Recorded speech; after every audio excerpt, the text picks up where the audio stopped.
செண்பகாதேவி அம்மன் குற்றால மலையில் இருந்து 3 கிலோமீட்டர் தொலைவில் செண்பகா அருவியில் இருந்து செண்பக வனத்தை பாதுகாக்கும் தேவதையான செண்பகாதேவி அம்மன் உள்ளார். குற்றாலநாதருக்கு பெருவிழா தங்கு தடையின்றி நடக்க முதலில் இந்த தேவிக்கு பூஜை செய்கிறார்கள். அதன் பிறகே திருவிழா தொடங்கும்.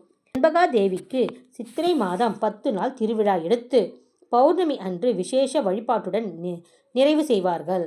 அன்று நள்ளிரவு இந்த தலத்தில் மஞ்சள் மழை பெய்வது மிகவும் விசேஷமானது.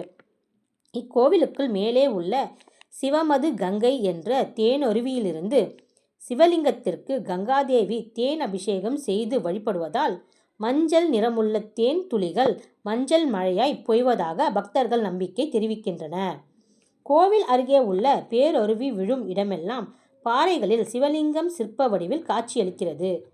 அருவியில் குளிக்கும் ஒவ்வொருவருக்கும் கங்கையின் கருணை தீர்த்தம் அருவியாக பொழிந்து புறத்தில் நம் உடலையும் அகத்தில் உள்ளத்தையும் தூய்மைப்படுத்துவதாக சொல்கிறார்கள். அருவியின் அடிவாரத்தில் சந்தியா வந்தனம், நித்யா அனுஷ்டானம், சிவ பூஜை செய்வதற்குரிய மண்டபங்களும் படித்துறைகளும் உள்ளன.